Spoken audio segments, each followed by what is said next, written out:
बिस्मिल्लाहिर्रहमानिर्रहीम। अस्सलाम वालेकुम। हमारा जो नेक्स्ट चैप्टर है दैट इज़ ट्रांसपोर्ट।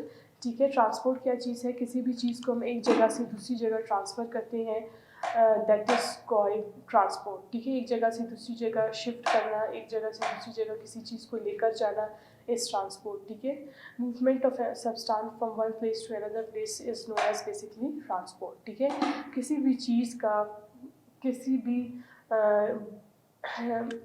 चीज़ का एक जगह से दूसरी जगह मूव करना, जाना, इस क्या कहलाता है? ट्रांसपोर्ट।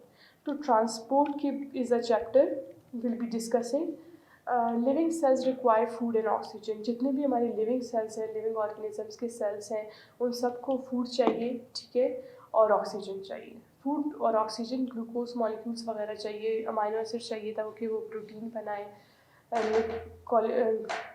फैटी एसिड ग्लिसरॉल वगैरह चाहिए ताकि लिपिड्स बने, और इसी तरह ग्लूकोज चाहिए ताकि वो बॉडी के लिए एनर्जी, बॉडी को प्रोवाइड करने के लिए, एनर्जी देने के लिए ग्लूकोज को तोड़ा जाए सेलुलर रिस्पायरेशन में ऑक्सीजन की मदद से, और सेल्स को एनर्जी प्रोवाइड की जा सके। एंड सेल्स को एनर्जी देने के लिए फूड चाहिए सेल्स को, और ऑक्सीजन चाहिए। अब वो फूड और ऑक्सीजन जो है, ठीक है, वो सेल्स तक कैसे ट्रांसपोर्ट किया जा सकता है? ठीक, ये देखिए, हमारे जितने भी लिविंग सेल्स हैं उनको फूड चाहिए और ऑक्सीजन चाहिए हर एक सेल को, for the growth, for energy, for developing different structures. तो ये फूड और ऑक्सीजन कैसे सेल्स तक पहुंचता है, कैसे ट्रांसपोर्ट होता है, will be discussing this in our today's topic. और जिस तरह बॉडी को फूड चाहिए फॉर द एनर्जी और फॉर द ग्रोथ, और ऑक्सीजन चाहिए ताकि उस ग्लूकोज की ब्रेक डाउन की जा सके सेल के अंदर एरोबिक रिस्पायरेशन में, ताकि मैक्सिमम एटीपीज एनर्जी प्रोड्यूस की जा सके सेल के लिए। इसी तरह सेल के अंदर कुछ वेस्ट मटेरियल होता है, हमारी बॉडी में कुछ ऐसे चीज़ें होती हैं जैसे कि हम कार्बन डाइऑक्साइड बनता है ग्लूकोज के ब्रेक डाउन के टाइम सेलुलर रिस्पायरेशन में, और कार्बन डाइऑक्साइड की बॉडी को ज़रूरत नहीं है।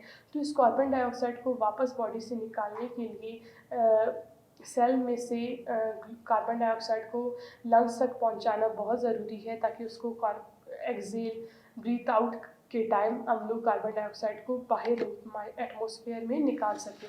तो ये ऑक्सीजन हम जब इनहेल करते हैं, सांस लेते हैं, ऑक्सीजन अंदर लेकर जाते हैं लंग्स में, फिर लंग्स से सेल्स तक वो कैसे जाता है, और सेल में से कार्बन डाइऑक्साइड वापस लंग्स तक कैसे आता है, this is basically the transport. ठीक है, कि कैसे एक चीज़ एक जगह से दूसरी जगह ट्रांसफ़र हो रही है।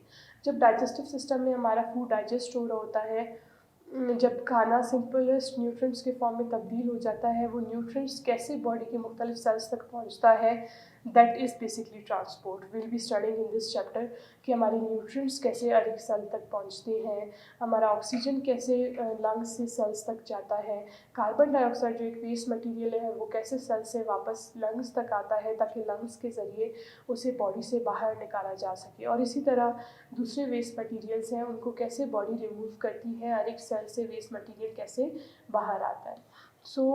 कैसे एक चीज़ एक जगह से दूसरी जगह ट्रांसफ़र होती है ताकि सेल्स को फूड और ऑक्सीजन मिल सके, और ताकि सेल अपना सारा वेस्ट मटेरियल बॉडी से बाहर कर सके। जो चीज़ सेल को की ज़रूरत नहीं है उसे हम वेस्ट मटेरियल कहते हैं।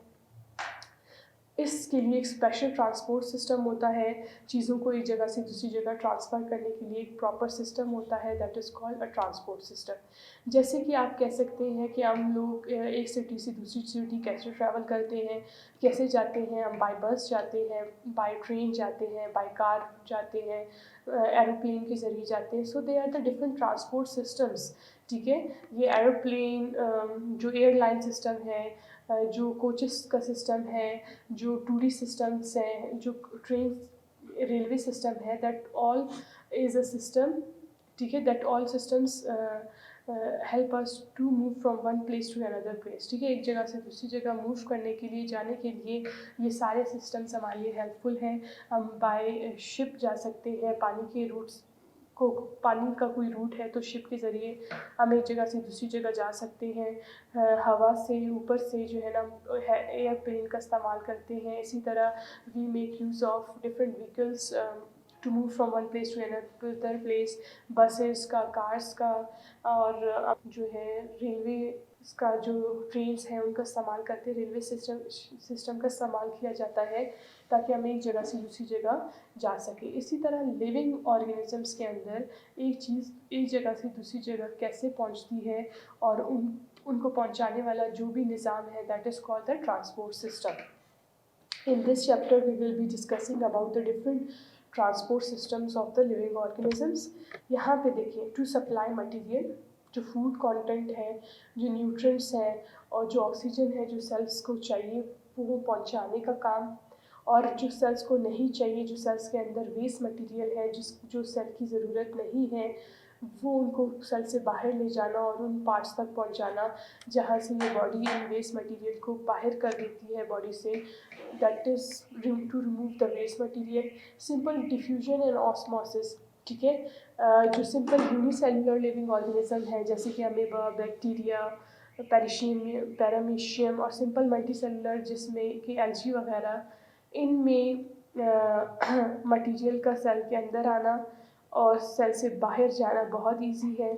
सिंपल डिफ्यूजन और ऑस्मोसिस के ज़रिए होता है। Diffusion is the movement of molecules from high concentration to the low concentration, and osmosis the movement of water molecules from high concentration to low concentration, or the movement of molecules towards the high salt concentration is called osmosis, ठीक है। Simple unicellular living organism है, एक ही cell है, वहाँ जो है ना पानी बाहर इन्वायरमेंट से ऑस्मोसिस के ज़रिए अंदर सेल्स में चला जाएगा, और अगर सेल में सॉल्ट कंसनट्रेशन कम है कंपैरेटिवली सराउंडिंग की तो पानी सेल से बाहर सराउंडिंग में चला जाएगा।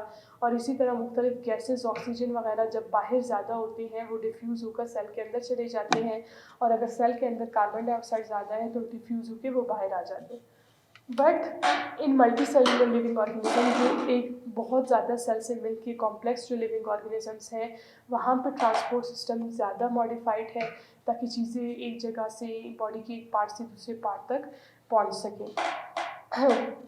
जैसे कि प्लांट्स में जाइलम फ्लोएम का एक प्रॉपर सिस्टम है, ठीक है। ये देखिए, ये जाइलम और ये फ्लोएम, ये क्या चीज़ है, they are the tissues. Xylem और फ्लोएम प्लांट्स टिश्यूज़ हैं, ठीक है, प्लांट के परमानेंट टिश्यूज़ हैं। ये क्या करते हैं, प्लांट के अंदर ट्रांसपोर्ट करने का काम करते हैं। जाइलम एक ट्यूब लाइक पाइप है, ठीक है, वो जो स्टेम और रूट्स वगैरह के अंदर मौजूद है, in the leaves as well. ये क्या करती है, ये ट्यूब लाइक स्ट्रक्चर्स ये पानी को ट्रांसपोर्ट करते हैं from roots to the upper aerial parts of the plant. पानी में जब रूट्स में पानी एब्जॉर्ब कर लेते हैं, रूट्स ये जो रूट हेयर है वो ज़मीन से, सॉइल, मिट्टी में से पानी एब्जॉर्ब कर देते हैं। आफ्टर दैट वो पानी सिर्फ रूट्स को नहीं चाहिए, वो पानी प्लांट के हर एक पार्ट तक चाहिए, स्पेशली लीव्स तक पानी जाएगा ताकि वहाँ पे फोटोसिंथेसिस में पानी का इस्तेमाल है। तो ये लीव्स तक पहुंचाना, प्लांट के अपर पार्ट्स तक पहुंचाने का काम ये जाइलम करती है। ये ट्यूब लाइक एक स्ट्रक्चर है जाइलम जो पानी को अपर एरियल पार्ट्स तक प्लांट के पहुंचाती है। इसी तरह साथ में जाइलम के साथ एक और ट्यूब लाइक स्ट्रक्चर है दैट इज़ कॉल्ड फ्लोएम, ठीक है। फ्लोएम भी प्लांट टिश्यूज़ है और फ्लोएम का काम है शुगर, जो ग्लूकोज जो फोटोसिंथेसिस के दौरान लीव्स में बनता है वो शुगर सिर्फ लीव्स में रिक्वायर्ड नहीं है, सिर्फ लीव्स में उनकी ज़रूरत नहीं है, बल्कि प्लांट बॉडी के हर एक सेल को ग्लूकोज की ज़रूरत पड़ती है।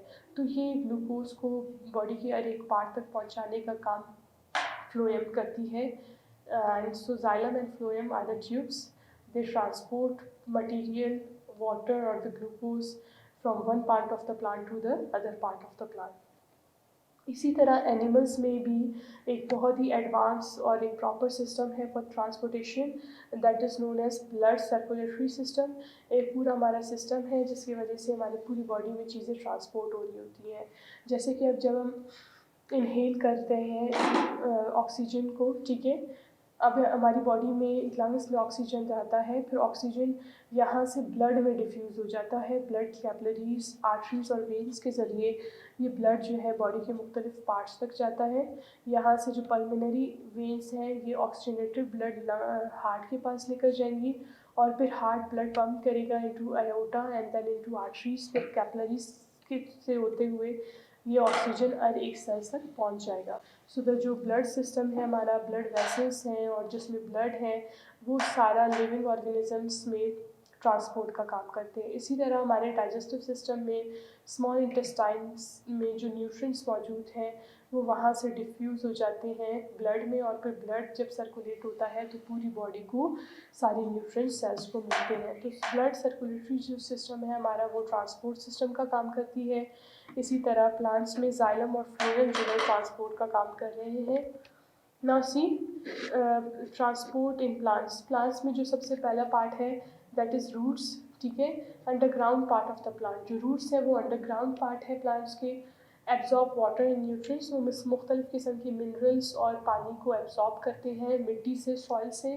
Roots anchor plant. उसके अलावा रूट्स का एक मेन रोल है कि वो प्लांट को वहाँ पे सॉइल के साथ सख्त करके रखती है और प्लांट जो है मजबूती से एक जगह पे फिक्स होता है because of the roots.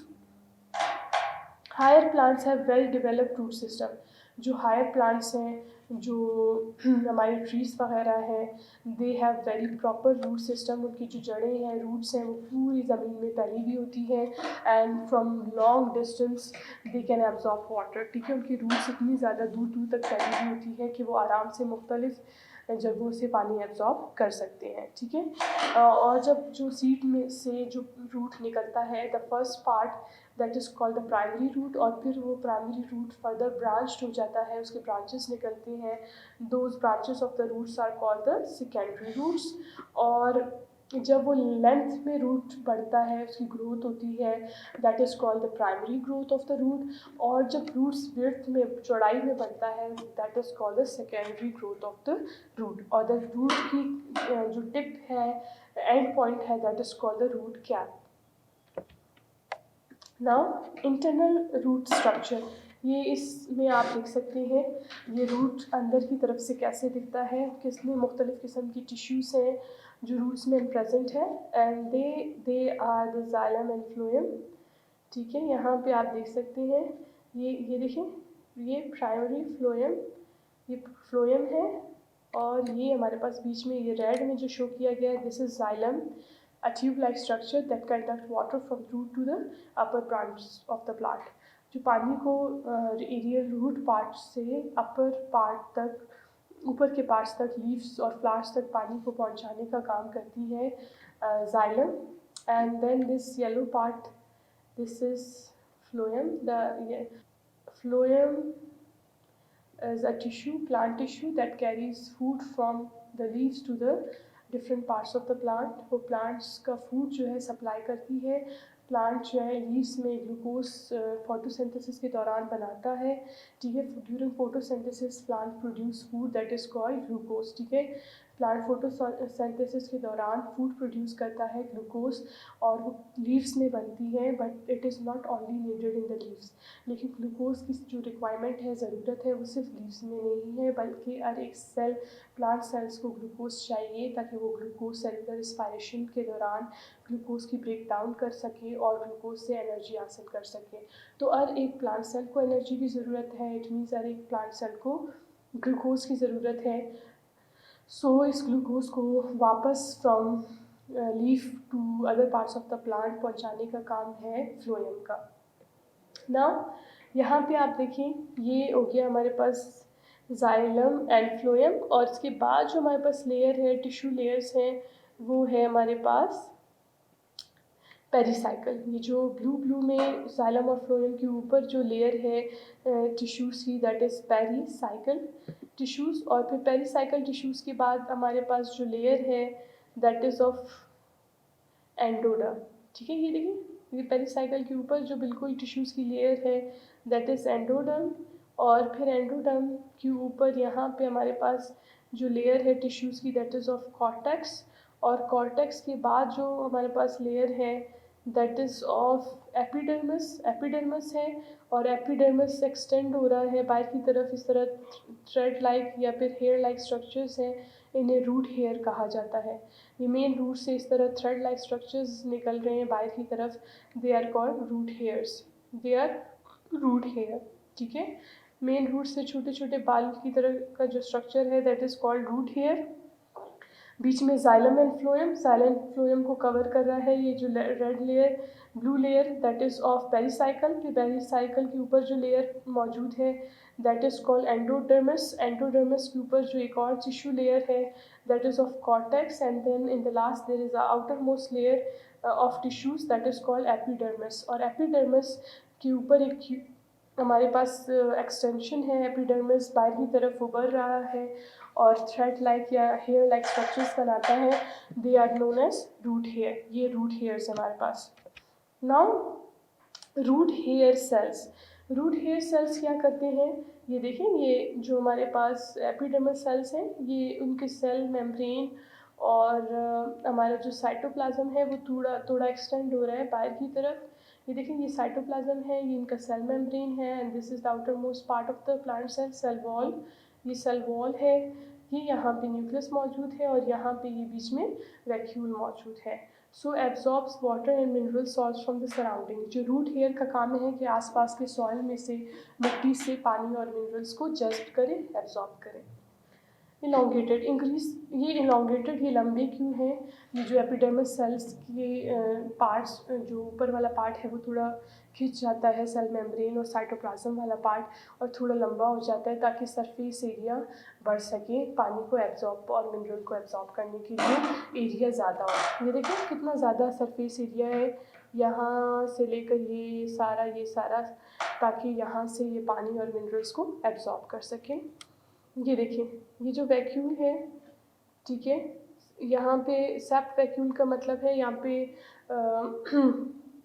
Salts मौजूद है, शुगर कंटेंट मौजूद है, सल्यूट मौजूद है वैक्यूल में, और वो पानी सॉल्टिश है, इसीलिए जो बाहर से पानी है वो फ्रेश वाटर होता है, उसमें कंपैरेटिवली सॉल्ट और सल्यूट कम होता है, इसीलिए पानी बाहर से आराम से ऑस्मोसिस के ज़रिए अंदर की तरफ आ रहा होता है इनटू द रूट हेयर्स, क्योंकि ये जो वैक्यूल है इसके अंदर सॉल्टिश वाटर है, इनके अंदर जो पानी है that is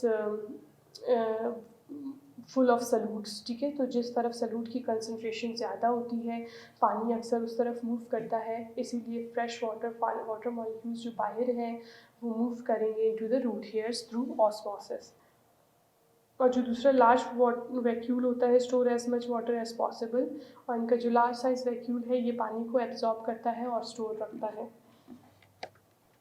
yes, absorption of water and minerals through roots, ठीक है।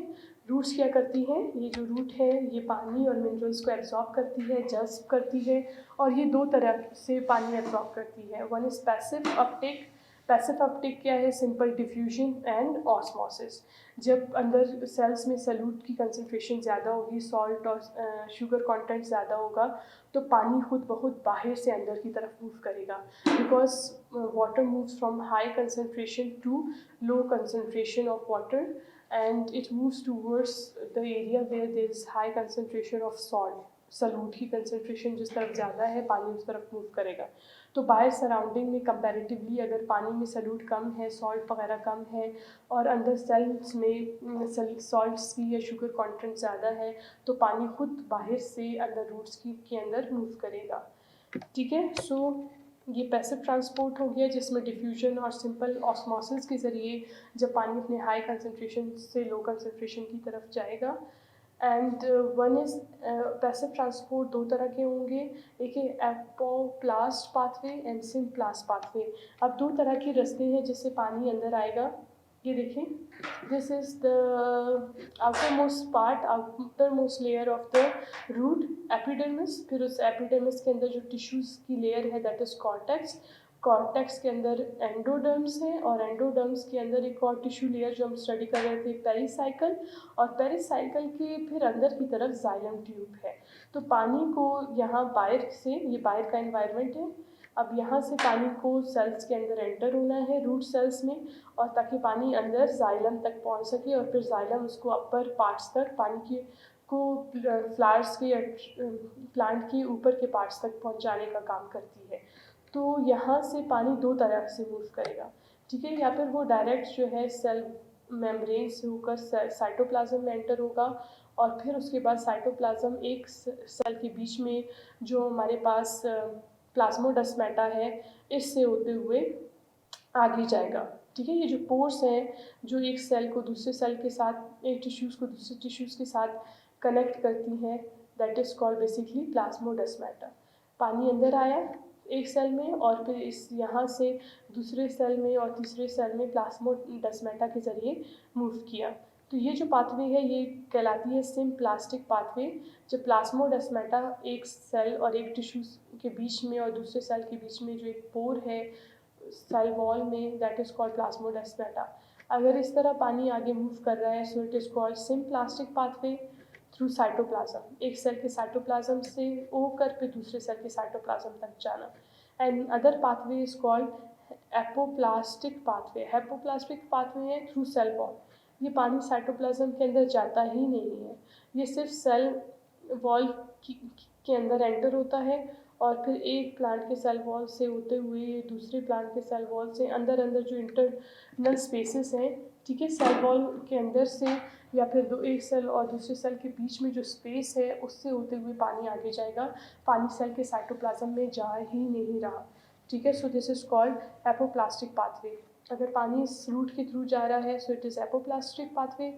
लेकिन अगर पानी सेल के अंदर जाके साइटोप्लाज्म से होते हुए और एक सेल से दूसरे सेल में प्लाज्मोडेस्माटा के थ्रू अंदर एंटर हो रहा है so this is called symplastic pathway. दो तरह के पाथवेज हैं जिसकी वजह से पानी मूव कर रहा होता है विद इन रूट्स के मुख्तलिफ टिश्यू लेयर्स को क्रॉस करके जाइलम तक पहुंचता है ताकि जाइलम से फिर वो ऊपर के पार्ट्स तक जा सके पानी।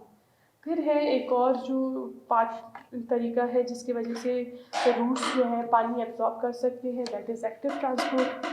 कुछ ऐसे आयंस हैं, मिनरल्स वगैरह हैं जो ऑलरेडी रूट्स में के सेल्स में ज़्यादा है, लेकिन और भी ज़्यादा रूट्स ने उनको एब्जॉर्ब करना है। बाय सराउंडिंग में आयन की कंसनट्रेशन कम हो जाती है, सेल्स में ज़्यादा है, फिर भी रूट्स को और ज़्यादा मिनरल्स एब्जॉर्ब करनी है, तो इस केस में एक्टिव ट्रांसपोर्ट होता है, movement of ions from low concentration to the high concentration with the help of energy, ठीक है, with the use of energy.